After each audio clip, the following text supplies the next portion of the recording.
Hey folks, Steve Blackard here. This is part 4 of my Dana 44 rebuild project video series.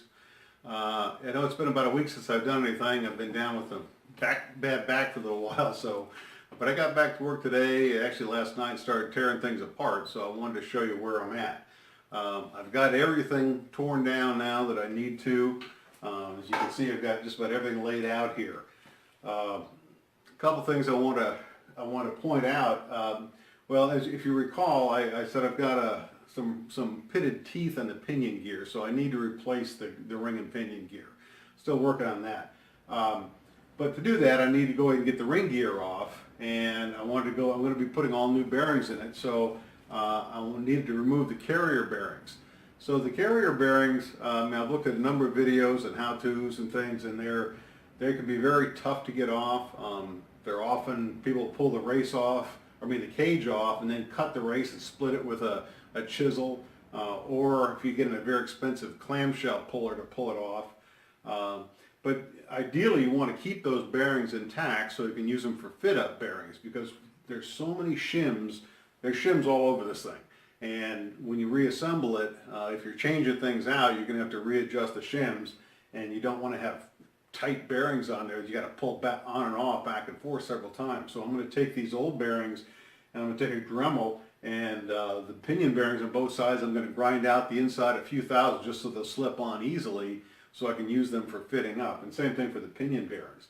But what I wanted to show you was I was able to remove the carrier bearings intact using a 2-jaw puller. And what I found, watched quite a few different videos and give different information, but only in one place did somebody mention that there are actually little notches in the edge of the carrier just made to put a 2-jaw puller on. I don't know if you can see it in here, but there's actually little notches. So I got my 2-jaw puller out here, and I set it up on there with a big socket on top, and then I used my 1/2-inch impact wrench on it, and I was able to break it loose and pull the entire bearing assembly off without damage. So it worked really good. Flipped it over and did the same thing on the other side. So I was able to get both these bearing assemblies off without damage, so I can use them for my fitting up. If I had damaged them, I was going to have to buy just an extra set of new bearings just to grind out, just to make them for fitting. So that worked out really good. As I mentioned, there's a lot of shims in this thing. There are shims underneath the bearing on each side of the carrier, so you can adjust it left or right. There are shims on the pinion shaft to adjust the depth and the preload on it. There are shims on the axle bearings to adjust the end play of the axles on each side. And I was surprised to find, and I didn't see this mentioned in any of the other videos or information I've read, that there was also, had a couple of shims. I had 35 thousandths worth of shims that fit right on the pinion shaft, right on the shoulder here. And that's in addition to the shims that were on behind the pinion bearing.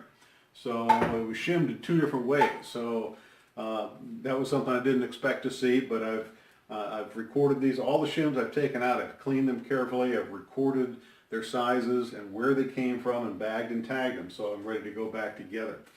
So I've got things cleaned. Most of the parts I've got cleaned up. The axles are done. I got the bearings off, the old bearings off the axles. Those I had to press off in the 20-ton press. Everything else is pretty well cleaned up except for the housing, and I'm going to show you that in a minute. I still need to do some more cleanup on that. But so far things are coming along pretty good. So that's progress right now. In a second here I'll show you the housing and where I'm at with that, but things are looking pretty good. The housing, I've got it all up on my jack stands here.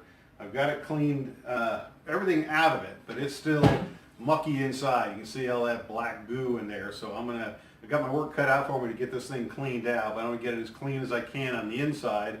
And I've got to rig up a big bore brush kind of thing to clean out the tubes inside, get those all clean, and then I'm going to close off the axle ends on at each end.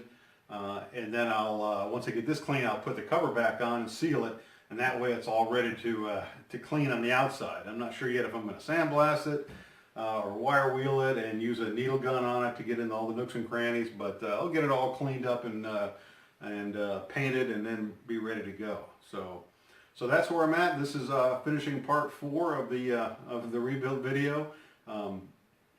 Be a few days and I'll get back to you and we'll see what happens next. All right, take care, folks.